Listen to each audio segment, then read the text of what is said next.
Hello guys, and welcome back to Joe's Ventures. And today we're doing part 49 of our Jurassic World Evolution 2 mod spotlights, where we take a look at some of the wonderful mods people have been making and compare them to their real life fossil counterparts. So today we've got quite an interesting assortment. We've got a few marine reptiles. We've got an amphibian today, which I'm quite excited to talk about, and we've got the release of a pack that's been kind of in the works for a while, the Tiny and Mighty pack, which was done by Hyper SGYT and Tierra Hammond and Game Videos for Life. So a really interesting pack that they've been working on for a while finally just got released. So I'm really excited to talk about all that with you guys. But starting off, we're going to have a little look at a little remake of a mod that we've had a few times on here. So we've got here Fukuya Raptor. This was done by NetRaptor and Trippy28. So let's have a look at that.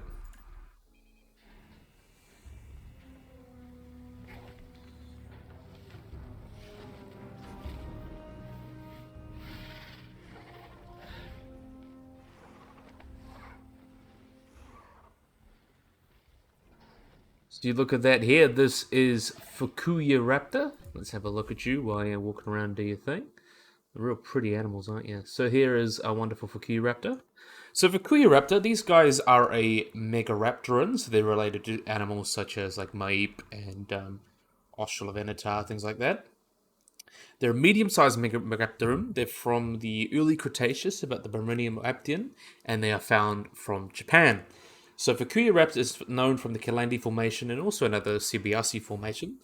So there's kind of two specimens. The type specimen is a partial skeleton found in Fukuya preference or Purchifus, I believe you say that, discovered in a quarry near there. It's thought that the specimen is not mature but could have been larger, but there have been many other remains found in the quarry, but however there's been other individuals that have been found that are mostly juveniles. So we have basically juveniles and subadults pretty much, but we don't really have a mature adult yet. So the smallest one is actually less than a quarter than the holotype size, with like a small, really small juvenile. But the one that we have, the biggest one, the holotype, which is the kind of the biggest specimen, has been estimated, because it's also quite a lightly built animal. It's been estimated at about 4 meters or so and about 590 kilograms, most recent estimates. But Greg Paul also gave it the estimate about 5 meters, about 16 feet, and 300 kilograms or 660 pounds. So not a particularly huge dinosaur, but still really interesting regardless. And it's very interesting because it's had distinctive teeth, very similar to something like well, let's just get rid of the dinosaur statistics. Very similar to Carcharodontosaurids and Tyrannosaurs. So they've got like in the middle in between. So they've got the kind of blade-like and compressed shape of a, you could say, a Carcharodontosaurid, but then they also have the bloody grooves and serrations of a Tyrannosaurid. So it's kind of a mix of that.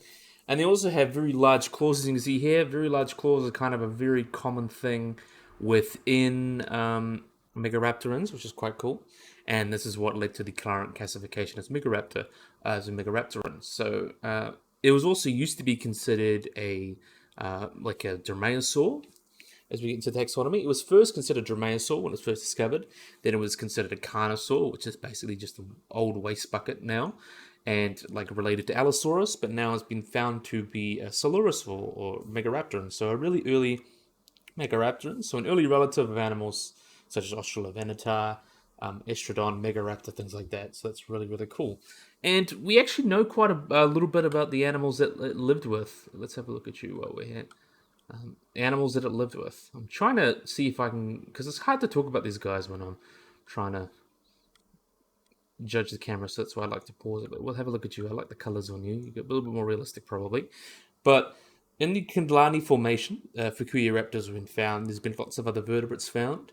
There is dinosaurs such as Fukuyasaurus, which is an ornithischian, or kind of like a Styracosteran, which means something like a hadrosaurid or something like an early ornithopod, that kind of way.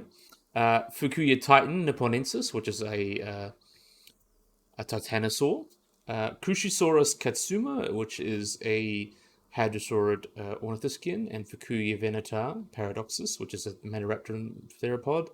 and Fukuya primer, which is an avialan, which was described by the authors. And I know I butchered all of those because I do not speak fluent Japanese at all. But yeah, really, really nice remake. It's nice to see this mod go through all the revisions. You can see it basically now just fits on the Shasta Venita, and probably the best version ever got so far. So really, really cool.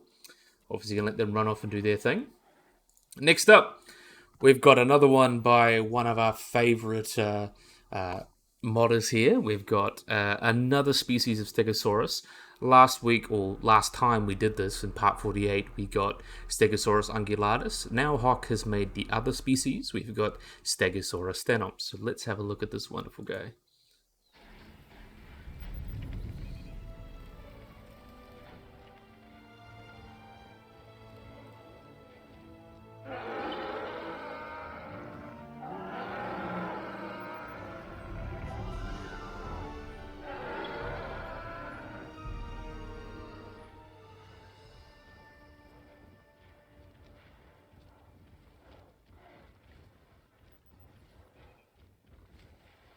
We'll put the dinosaur statistics back on.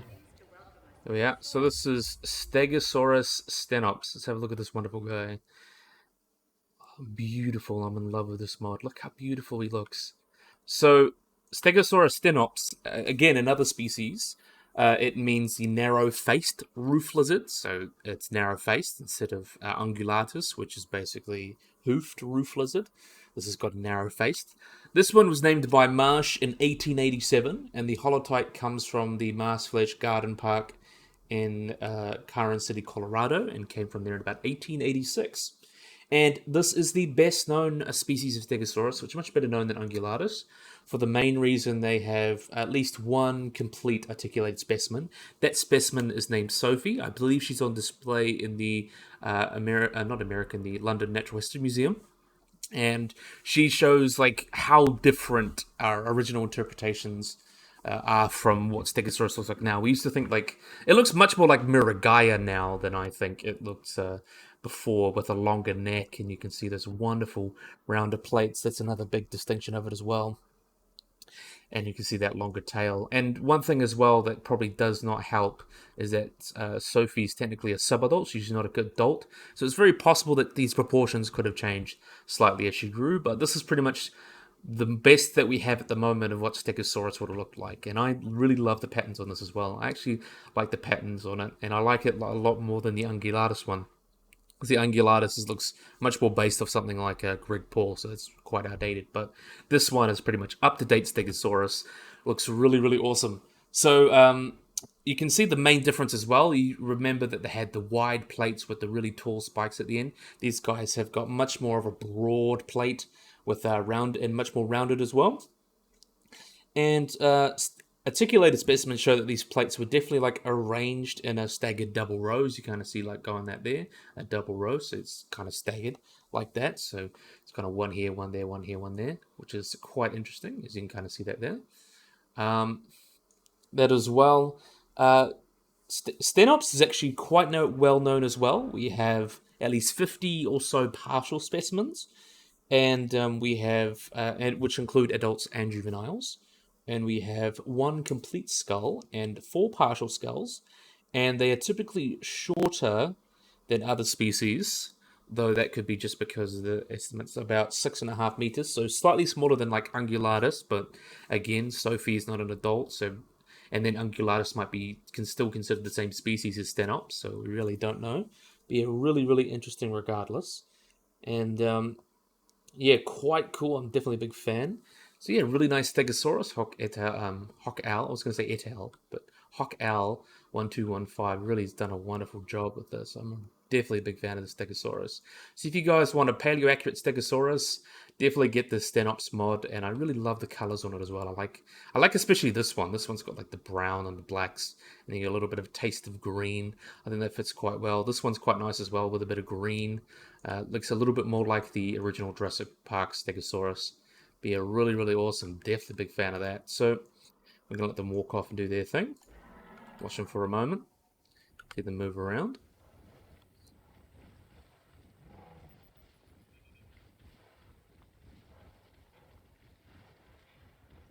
Want to make sure they get out of my way. Might have to speed it up a little bit. All right, so next up, we've got a really cool amphibian. You guys will probably know this guy from Prehistoric Planet, but this one was done by Angels. I believe you say that. It's like Angizel, Angels. But yeah, obviously I'll put the name in the description so everyone can get their mods and all that. So, are they going to block my way? They are blocking my way. So we're going to have a look at Bezabufo, which is a very interesting frog.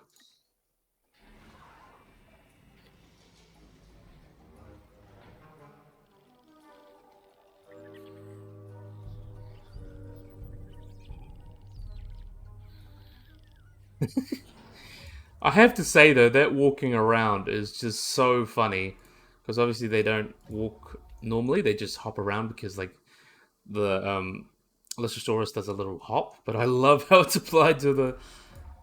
Oh, that's a nice posture. But I want to try and get a better posture of how it works on the Bizbufo. So let's see if we can find. Let's see. Oh, let's just have a look at you. I like this one. I like the colors on this one. So this. Oh no. Nah, I think we'll stick with that one. So this is Bezabufo, which is a particularly large frog and was described in 2008. And a lot of common names, not a lot of extinct species get common names, but it's also been called the devil frog or the devil toad or just the frog from hell, which is quite interesting. But this guy does have a pretty interesting history. The first bones of this guy was found in 1993 by David W. Kress of New York's Stony Brooks University. And it took 14 years until scientists Susan E. Evans, Mark E. H. Jones, and Krauss actually assembled enough data to publish it. And the generic name Bezabufo actually comes from the Beelzebub, which is kind of a entity or a Semitic entity or deity, can't even say that, which means like a Lord of the Flies, and is like one of the chief lieutenants or alter ego of the Christian devil. So it's kind of like that's where they get the devil frog. So Bezabufo and Bufo, which is the Latin word for toads, basically just devil toad in Latin. And the species name Ecpona means shield in Malagasy because it is from Madagascar. So some 75 fossilized isolated bones have come from this, with a couple specimens and a bit of the skull as well. And researchers have actually been able to like put it together, so we have a pretty good idea of what it looks like, which is pretty interesting. So animal's got a little bit of an assorted history. In early studies, it was thought this guy was pretty huge, so about up to 42 centimeters in like snout to vent length. So that's basically from your nose to your vent, or in this term it would be cloaca. So it would have been about 42 centimeters. But more recent studies show that it was about 23.2 centimeters. So down from 16 inches down to about 9 or 10 inches. So this would have shown there was about the same size as a modern African bullfrog. And if you've seen those, they're still pretty huge, but obviously not quite as big, not the like largest frog ever found that it used to be, but still a very large, decent, and interesting frog. And you can see here the head of Bezabufo was very big, and you can see the bones of the skull roof have kind of like a rugose texture, and they actually suggest they may have had bony scutes as well, which is quite interesting. And the largest specimens of Bezabufo found actually do not have their skull sutures. They're open. So it's very possible this could have been a young individual, and they could have reached that 40 centimeter, or even a little bit bigger than that kind of more recent sizes. So we really don't know the true sizes of them yet, but still, nevertheless, a very, very big and interesting frog. So Bezabufo, in terms of its paleobiology and ecology, these guys would have probably lived in a very similar way to most frogs, or most relatives today. So they would have had this very large mouth and a long tongue that would have enabled them to catch all sorts of things. So relatively large prey like small invertebrates, even juvenile dinosaurs, as we saw in Prehistoric Planet. They would definitely be within the prey range of a large frog like that. Because frogs are on that seafood diet. If it fits in their mouths, they're going to eat it, so they don't really care. And there's actually been some bite force measurements based off some of its kind of modern relatives, such as the crawler's horned frog, suggest that a bite force of a large Bezabufo with about a 16 centimeter, 15 centimeter skull width, or about 6 inch skull width, may have had a bite force between 500 and 2,200 newtons, so between 110 to 490 pounds. For comparison, a human's bite force is about like 700 or 800. So even the lowest estimates is only like slightly weaker than a human bite, and that's still pretty impressive because humans have pretty strong bites comparatively. So in terms of its paleobiogeography, the fossils of Bezabufo come from Madagascar, and which is still attached to India, and separated from the coast of Somalia in the early stage of late Jurassic. And these guys actually resemble a lot horned frogs, so like Pac-Man frogs, things like that, from South America. It actually shows that they all have a very similar Gondwanian origin. So even though they're in Madagascar, which is very far away from South America today, they were all part of Gondwana, and the original kind of family would have evolved when Gondwana was together and then kind of split off to do their own thing. These guys survived in Madagascar, while the other horned frogs and kind of things like that lived in South America, which is quite interesting. And the initial description of Bezabufo actually reignited interest into looking into living members of the horned frogs.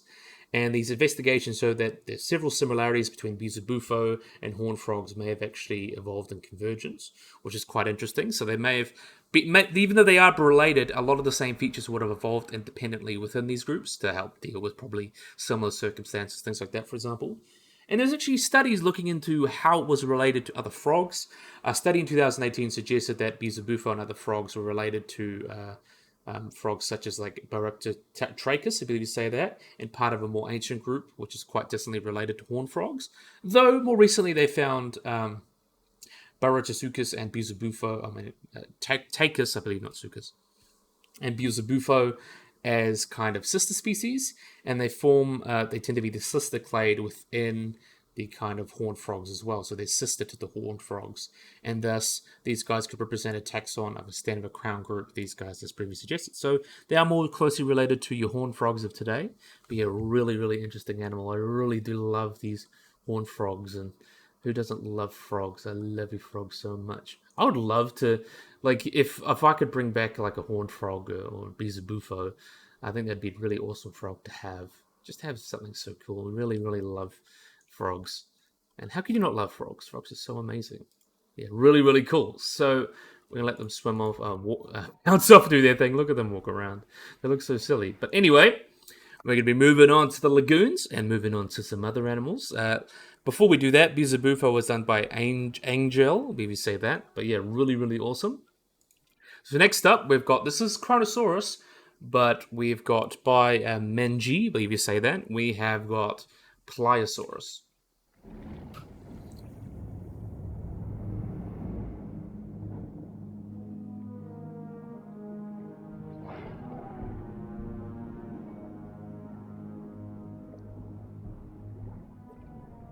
Oh, so yeah, I know it's a bit huge and a bit unwieldy, but we'll talk about that in a short moment. Let's let them separate so we can talk about them, because they are gigantic for some reason. And we'll get into that. Let's just see if we can get one separate. Let's speed it up a bit.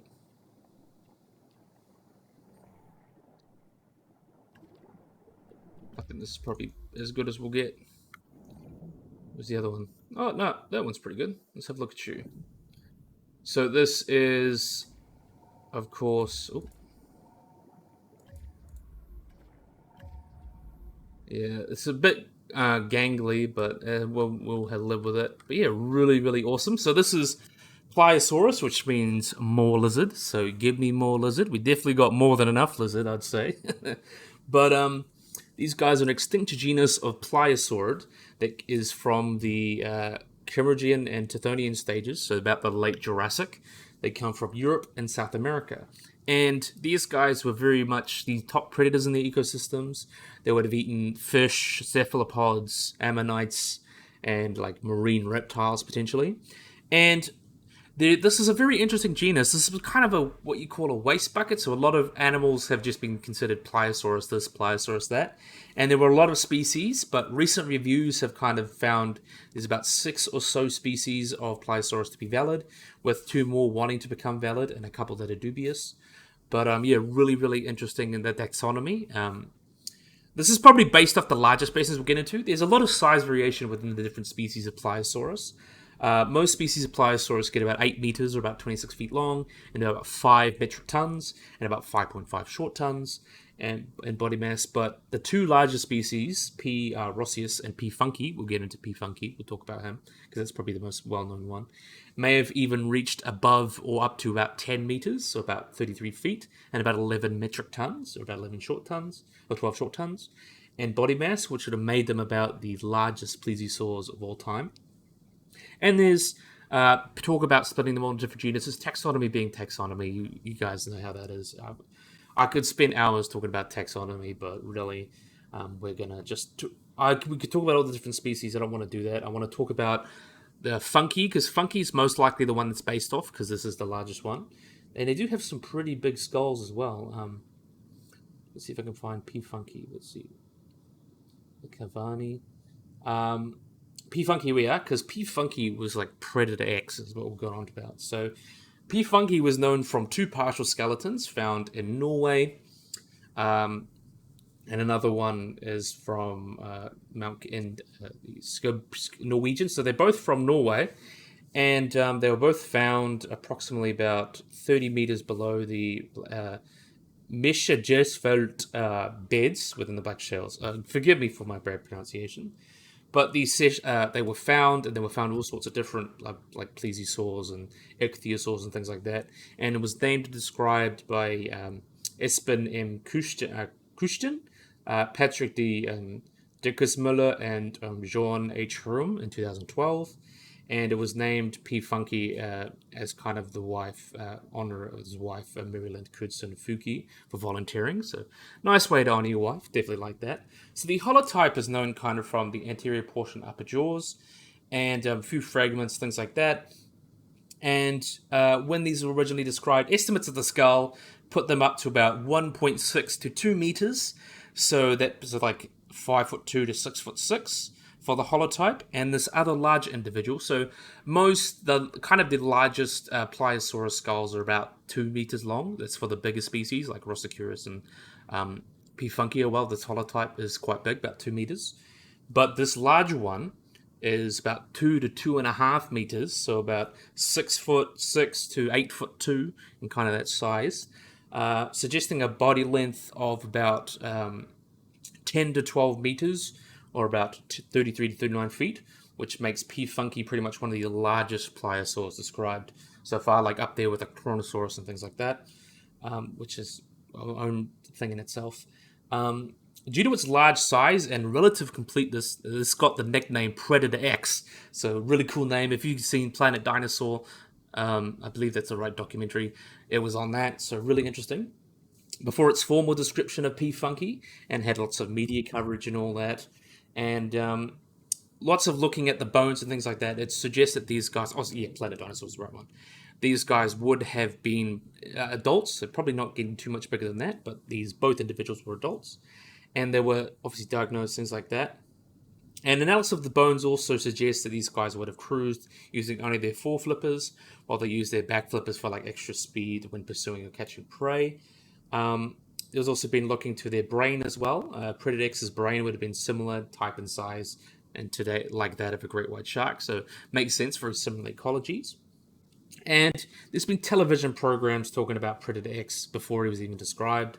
It was shown in Planet Dinosaur. It was hunting a small pterosaur called plesiosaur named Cooperensis, and things like that. So yeah, really, really famous for being like one of the largest pliosaurs known, and actually one of the largest plesiosaurs found as well. So this is pretty much Predator X getting its name. So really, really interesting, particularly interesting species. There's other species we could talk about, but that's going to taxonomy, and a lot of them are still quite big. So basically from 8 to 10 meters is where they're kind of found, and quite large. And even some estimates like 50 meters and 49 tons and things like that, but they've been relatively scrutinized. But P. funky is kind of considered about 10 to 12 meters and 1.6 to 2 meters long, with a forelimb length of like 3 meters and a skull length of about 2.5 meters. So that's pretty much shows where it's at. So yeah, pretty big animal. Really, really cool. I'd say in the game it's been made quite a bit too large just to make it a little bit bigger than the Kronosaurus.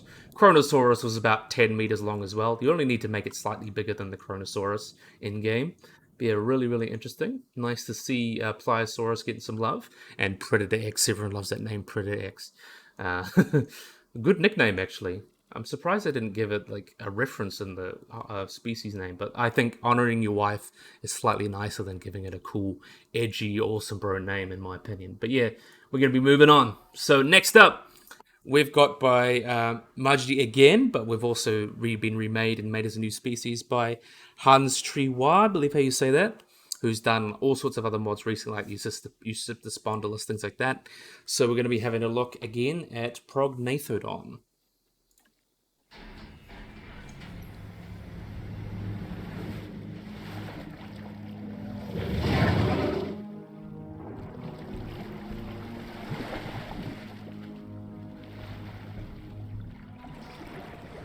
Okay, so that's our Prognathodon right here. Let's see if we can get a good look at you guys swimming out into the water there. I think the one at the top probably look a little better. Nice, he's still out of the water. Let's have a look at you. You're so pretty. I love the colors on this guy. This came up so much nicer, especially with the new coat. So this is Prognathodon. I've already talked about it last episode, but we can still just go over it quickly, because why not? This is, again, yeah, Prognathodon. So Prognathodon, which means earlier tooth lizard or four-jaw lizard. That's kind of its proper name. These guys are an extinct genus of marine lizard that belong to the mosasaur family, so they're a type of mosasaur. They're classified in the mosasaurine groups. They're related to animals such as Mosasaurus itself and Clydestes.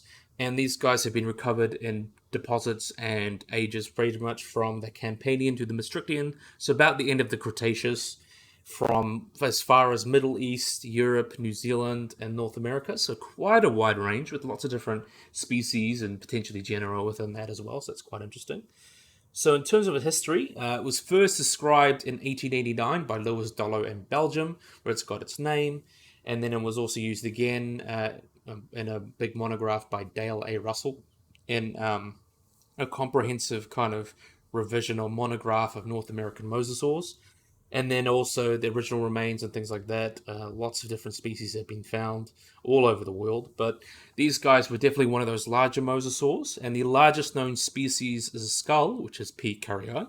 Extends about 1.4 meters, about 4 foot long. And despite its massive size, there's lots of specimens that have been found are really fragmentary, so we don't really have a good idea. There have been lots of estimates, with the largest species getting about 11 meters or about 36 feet long, and the individual may have weighed about 3 or 4 tons, and there has been some other ones like getting estimated to 11 to 12 meters long.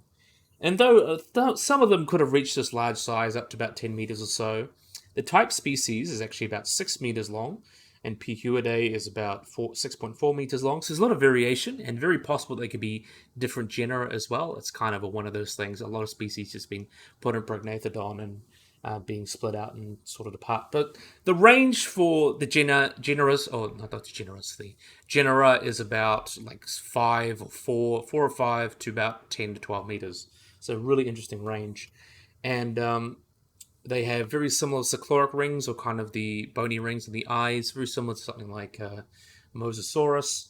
And in terms of skull, one of the really interesting things about Prognathodon is that it's got a really, really robust skull and very, very large, what shows adaptations for having very, very powerful jaw muscles.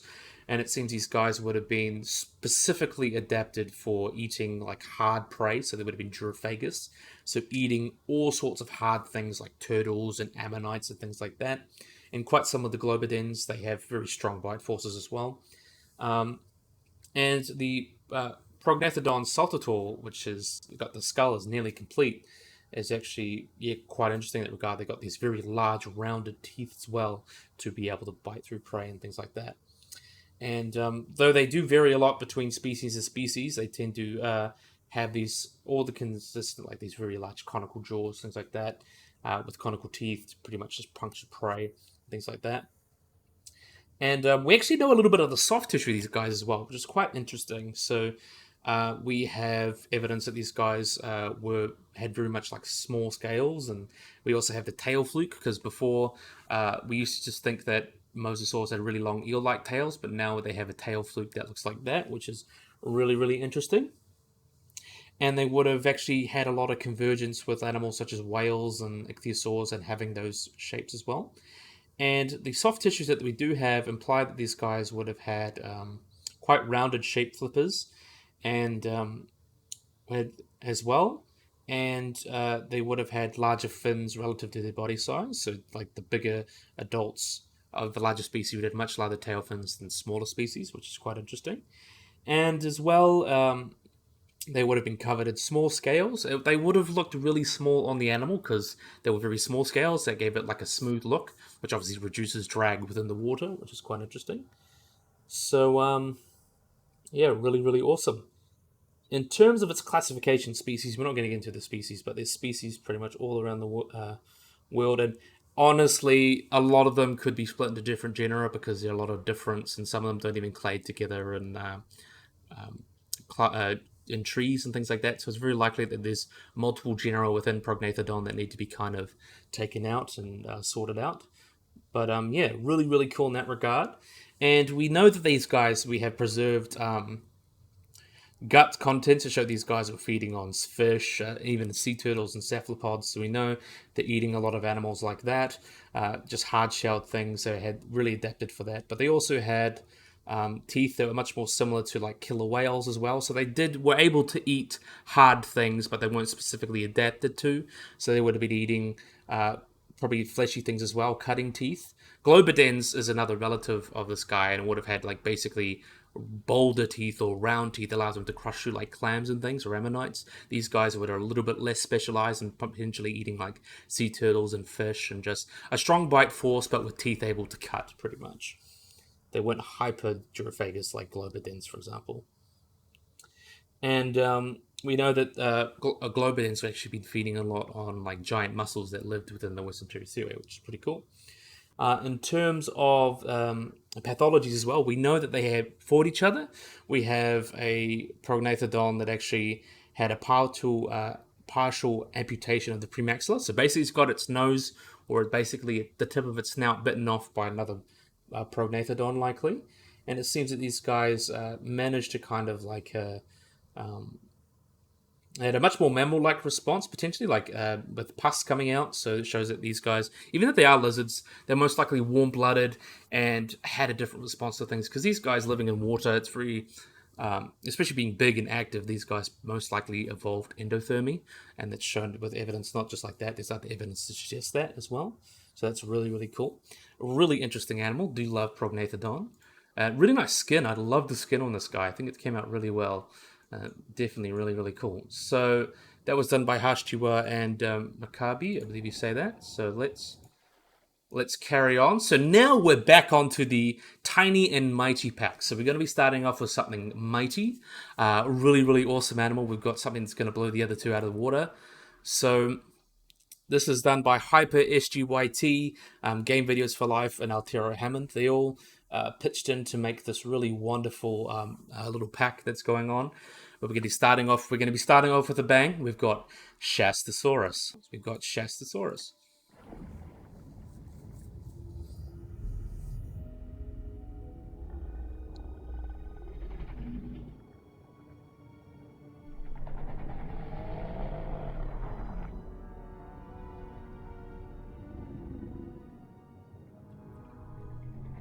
So look how big this guy is. So let's see if we can get a... I want to get a good one of him in the water so we get a really good look at him. So this is Shastasaurus, which means Mount Shasta lizard. There we are. Let's have a look at you while you're in the water. Beautiful, gigantic animal. I love Shastasaurus. So even though it may actually not be Shastasaurus, So these guys are an extinct genus. These were very, very large ichthyosaurs. They came from the middle to late Jurassic and actually is the largest known marine reptile ever, which is quite interesting. And specimens have been found of this genus from United States, Canada, and China. So there is kind of two species or three species known from Shastasaurus. So Shastasaurus lived during Jurassic period. The type species, which is Shastasaurus pacificus, was known from California and is a medium-sized ichthyosaur, so it gets to about 7 meters, about 2 or 3 feet long, and weighed about 1.5 tons. But the second possible species is Shastasaurus chicanensis, which is known from British Columbia and is known from the Middle Norian age of about the Jurassic, so about 210 million years ago, so quite old in terms of right at the beginning of the Mesozoic. If it is Chassisaurus, it makes it the largest species, and this specimen itself is known to be about 21 meters long, or about 69 feet, and weighed up to 80 tons. So that pretty much blows it away. Pretty much the only other animals that got larger in the ocean were whales. So this is pretty much punching up there with like blue and fin whales. So really, really big animal. And there actually is other specimens, much more fragmentary large ichthyosaurs that potentially could get up to like 26 meters long. So that's really pushing in size, which is really, really interesting. Though I will say those coming with a grain of salt, a lot of those are based on very fragmentary specimens, so they could be bad estimates, but it just shows that it's very likely could be possible these guys could get into the same kind of league as blue whales and fin whales in size, which is really interesting. But really interesting as well, these guys are very highly specialized. So they have very different from a lot of other ichthyosaurs in their ecology. A larger one, they had a rib cage which was slightly less than about 2 meters deep, despite a distance of over 7 meters between its flippers. So they would have been quite a lanky animal. Despite its usually short, toothless snout, though there's probably evidence that it did have teeth, it's kind of an older meme. So you can see it's got teeth in here. It was originally thought, oh, they didn't have teeth, but now we know that they do. It's just that the Wikipedia hasn't updated it yet. Let's see if I can't even fit you in the frame. It's just so enormous. I love this guy. So anyway, due to that, it's usually its long snout. It suggests that these guys were suction feeders, so they were feeding on all sorts of things like cephalopods, things like that. Or suction feeder does not necessarily mean they were just eating cephalopods. Suction feeding is something that's used by a lot of marine animals or even like freshwater animals. It just pretty much means they open their mouths, that creates a vacuum for water to come in, and then the prey just sucks in by that vacuum because of the water filling its mouth. The rush of water filling its mouth as it opens kind of allows like animals to just get sucked in. And that's pretty much how a lot of animals, from sperm whales to marta turtles, that's how they usually hunt. So, yeah, I imagine they were very much similar ecology to things like sperm whales and things like that.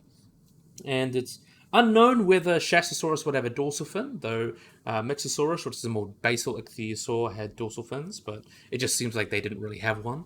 But in terms of the species, we've got S. specificus, which came from the species that we're talking about here is, of course, the big one.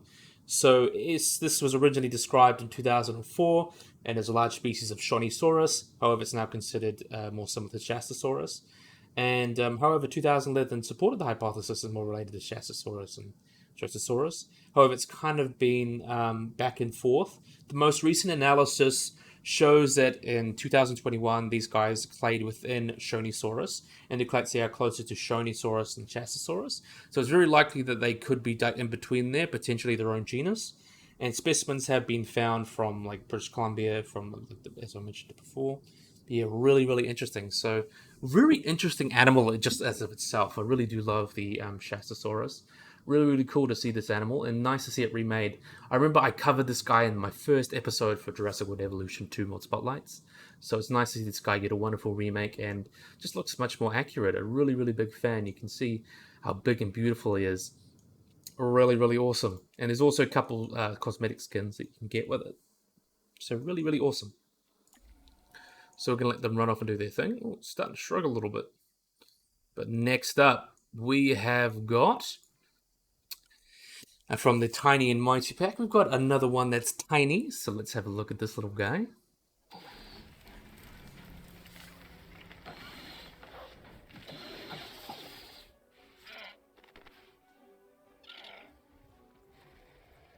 So this one is called Shasta Venita, which is a really interesting little guy. Let's have a look at you, because you got the nicest colors, I think.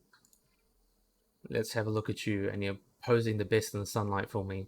So this is Shasta Venita. So these guys, its name means Las Lagos Hunter, which is named after the city of Las Lagas in Argentina.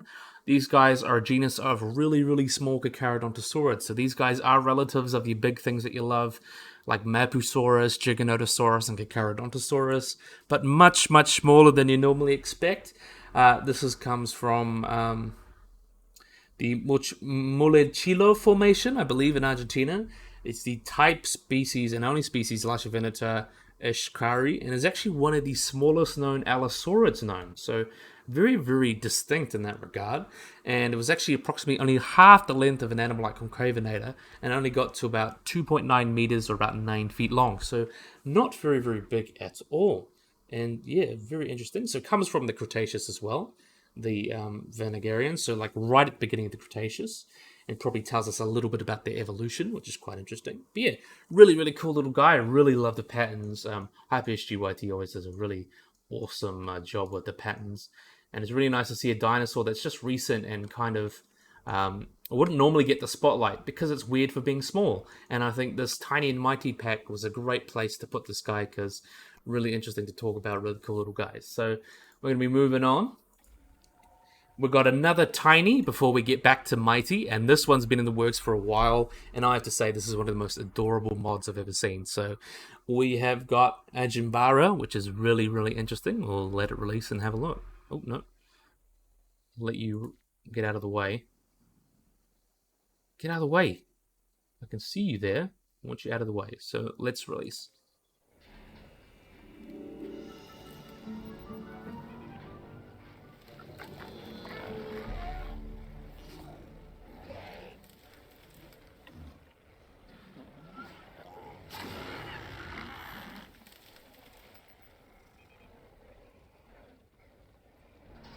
So this is Benjado, really, really interesting guy. Let's have a look at one over here.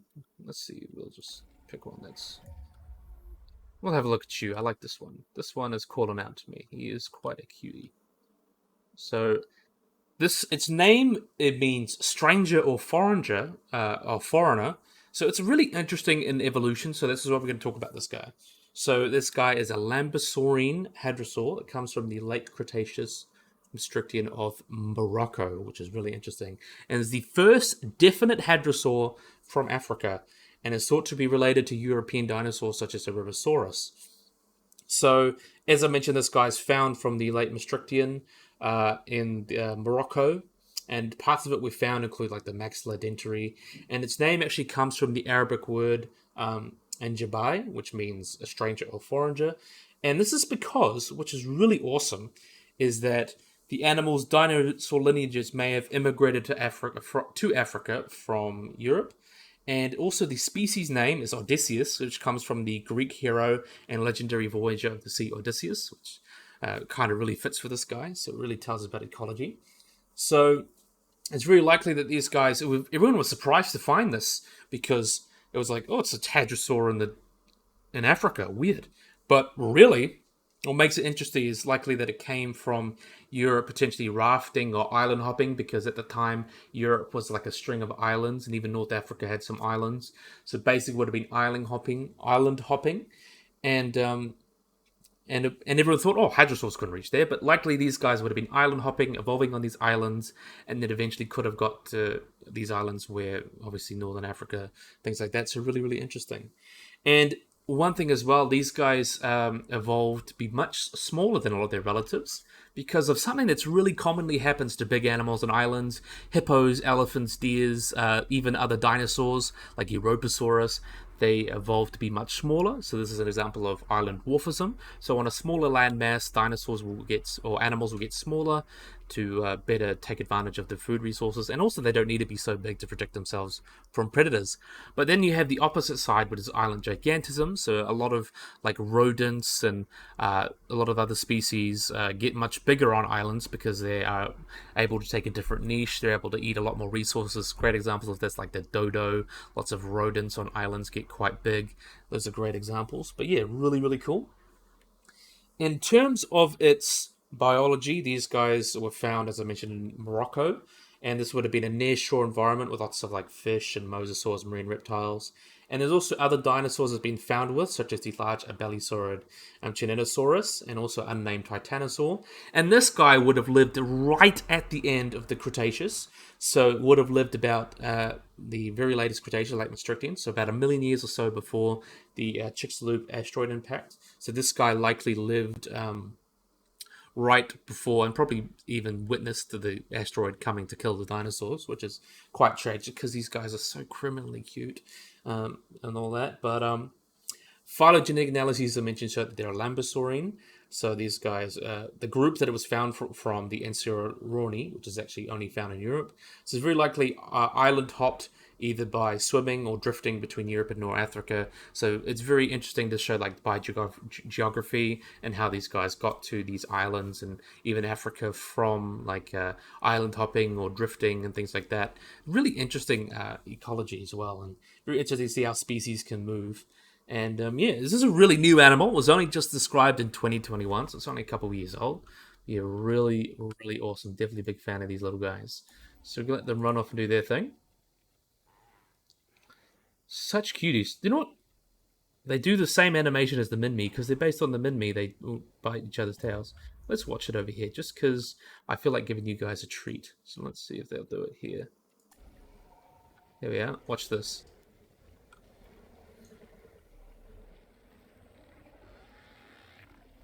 Oh, they're not lined up yet. Oh, they're going to do it. Let's have a look at this one.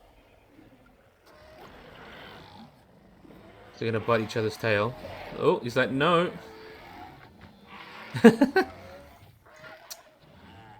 So cute. I love these guys so much. They're so adorable. Oh my god. I love them. I lucky love them so much. A really, really awesome mod to get. A really interesting animal to talk about because I love talking about like how evolution changes things and things like that. So it's so cool to get these guys. So we're going to wait for these guys to stop hanging around the hatchery, and we're going to have a look at our animal that's mighty. Really nice mighty animal that I'm very excited to talk about. So we have got here Australotitan Cooperensis.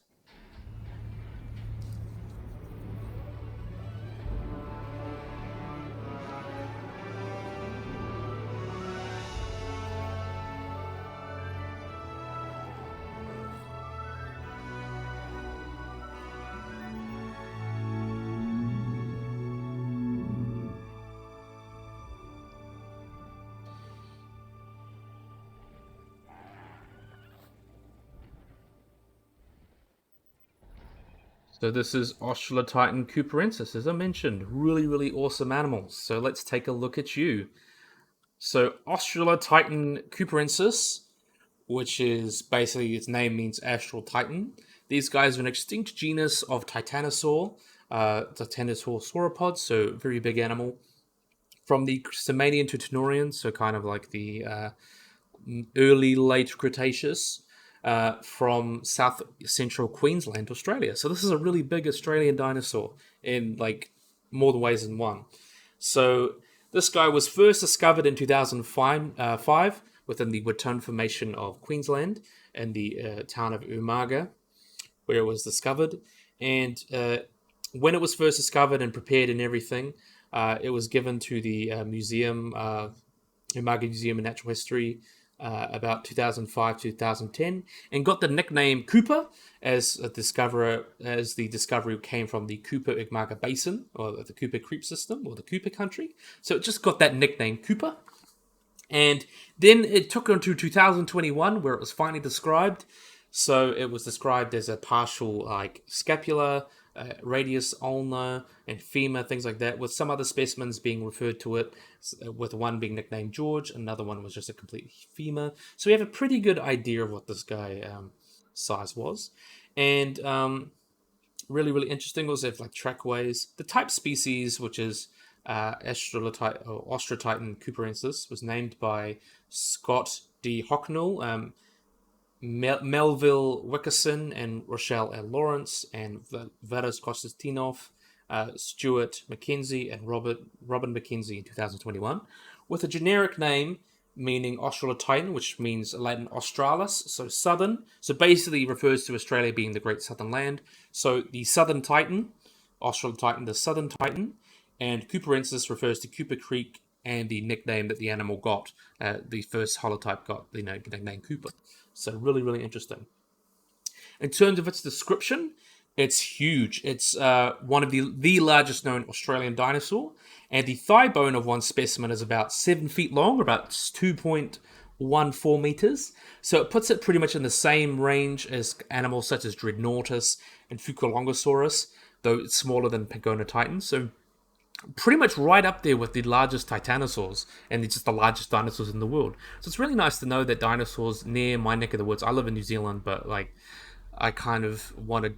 I like Australotitan. It's nice to know that there were big dinosaurs living around where I lived, kind of pretty much, which is pretty cool in this southern part of the world, especially in Gondwana.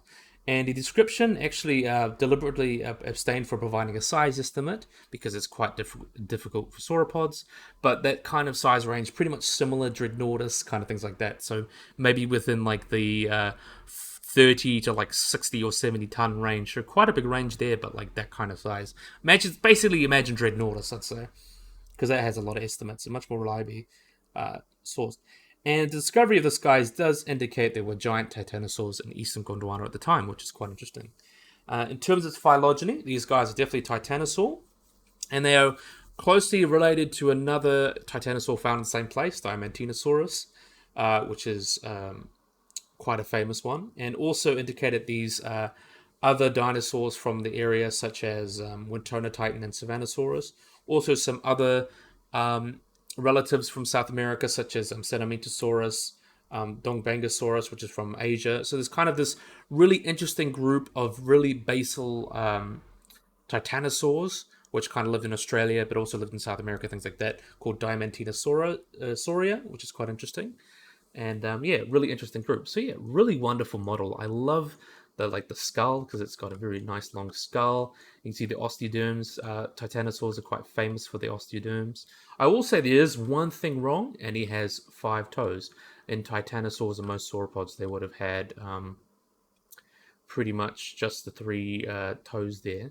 And you have the horse-shaped feet, but it's very likely Australotitan and its relatives, they almost like lost their. They would have had potentially some little toes there or some little claws. But yeah, it just depends. But yeah, really, really awesome model nonetheless. Such an awesome animal. I love Australotitan.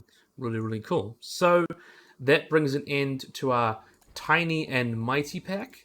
So there's 4 animals there. Shastasaurus, Australotitan, Shasta Venita, and Benjado were all done by JWE2, Game Viewers for Life, and Altiero Hammond, all working together to bring this pack to us, and a very interesting pack nonetheless. So really, really awesome.